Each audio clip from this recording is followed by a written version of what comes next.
This is lesson 1.2, algebraic expressions, and we start with this meme. It says, are you taking any foreign language classes? Yes, math. And as you can see by all the symbols on the chalkboard there, math is like a foreign language. Mathematicians found that it's much easier to use symbols instead of writing out all the words. For example, think of the word subtraction. Do we want to write that out, or is it easier just to use the subtraction symbol? So today we are going to learn how to convert English phrases into algebraic sentences. This is just like a foreign language, converting phrases, and it's what's going to help us most when we're doing word problems. We know how much everyone hates word problems. Well, all we have to do is slow down, think about them, and convert each phrase into a symbol. So we're going to start by with some very basic vocabulary so we know we're all on the same page. Let's start by defining algebra. What is algebra? It's a branch of mathematics that uses symbols, normally letters, to represent unknown values when solving equations. Remember, you can pause the video to write each of these things down. Our next vocabulary word is variable. What's the variable? A variable is the symbol we use, usually a letter like X, for a number we don't know yet. It's very common in algebra to use lots of different variables. It doesn't always have to be X.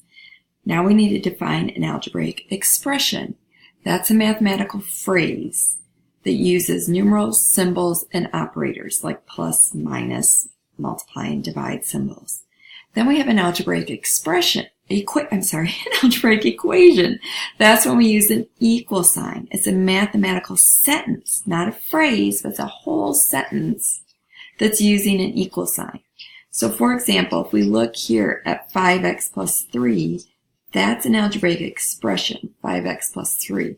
When we add the equal sign and another expression on the other side, that's when we get an equation, and that's a complete sentence. So an expression is a phrase or part of a sentence. The equation is the entire sentence, and we have an equal sign in an equation. Equal equation, equal equation. Okay. Next, we're going to make a table, and we're going to list all the words we use to indicate addition, subtraction, multiplication, or division. So I'd like you to pause the video and make your own table and fill out as many words you could think of that you might see in a word problem or that someone might say that indicate that they want you to do one of these operations. Then turn the video back on. So here are some of the words I came up with for addition: more than, added to, plus, sum, and combine. For subtraction, I have subtract, minus, difference, less than, and take away. And notice I have less than underlined with the star. When you see less than, if I said 7 less than 10, you would not write 7 minus 10. That's completely different than less than. Think about 7 less than 10. Where are you starting? You're starting with the 10. And you're taking away 7. 7 less than the 10. So when you see less than, you have to reverse your order. 7 less than 10. It's almost like we have to write it backwards. In multiplication, we have words like multiply by, times, product, twice or triple. Twice means 2 times. Triple means 3 times. We're multiplying there. And in division, I have words like divided by, quotient, fraction, per. All these things indicate they want us to use division. Now let's look at proper notation for multiplication. Each expression below means 3.75 multiplied by h. Now in middle school and elementary school, we used an x to represent multiplication, right? That's the times symbol. But in algebra, this is too confusing because we start using the x to represent an unknown value. In this equation, h is the unknown value. This expression, but people might think we have 2 unknowns, an x and an h. So we are not going to use this first method here. We can use the number times the variable without any symbol in between them. we just put them side by side. Sorry, we put them side by side. That means we're multiplying. We can also use a small dot to indicate multiplication. We can use parentheses. We can put one of the items in parentheses or the other item, but notice there's no operator here. There's no multiplication symbol. So that is indicating multiplication is happening. Or just two sets of parentheses right beside each other. That's telling us we need to multiply. Now we're going to look at some examples, and our instructions tell us to define the variable, then rewrite each statement as an algebraic expression or equation. Example 1 says 5 times the sum of a number plus 6. What is our own unknown in this phrase? A number. We don't know what the number is. So let's define our variable. Let's let x be a number. We have defined our variable. Now we need to write the algebraic expression. So let's just go word by word. We start with 5, so let's write down 5 times. So we now know we're going to use a dot or parentheses. 5 times what? The sum. Well, remember the sum is indicating addition. So we have addition going on here. The sum of what? Two things. We're going to be adding two things together. A number, which was x, and 6. 5 times, we can also write this as this. 5 times the sum of x plus 6. So we have to slow down and be careful because this is a quantity. So if we see words, the quantity, that means we're probably doing something inside parentheses, okay? And if it says the sum or the difference, it's possible that's happening inside parentheses. Now let's look at example number 2.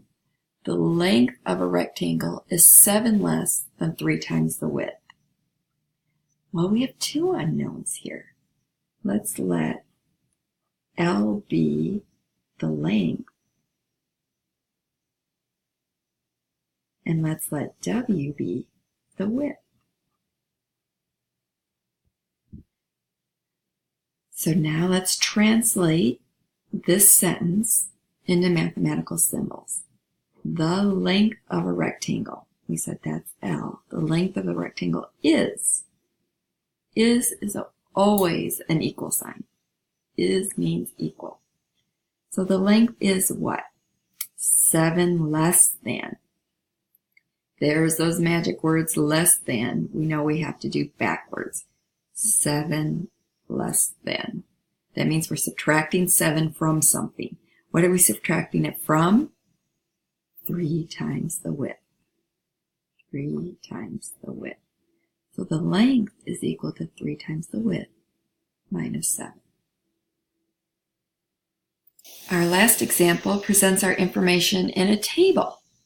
And it asks us to define the variable and write an equation to model the relationship in the table. Then we're going to see if we can reverse it and write it as an English sentence or phrase. So what are our variables? What is changing here? We have the number of hours worked and our total pay. And we can see that they've input in these same numbers over here. So what's changing is our number of hours worked. That's our variable. So I'm going to say let N be the number of hours worked. Now in our second column we have our total pay, and it looks like based on the number of hours worked, we're multiplying that by $7.25.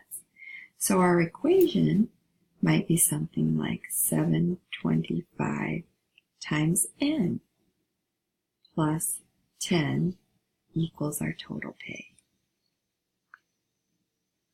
How would we write that in an English sentence just like we said it? $7.25 times the number of hours worked plus 10 equals our total pay. That's a lot of words to write out, isn't it, as a sentence? That's why we use our symbols. It's so much quicker and easier to see and interpret.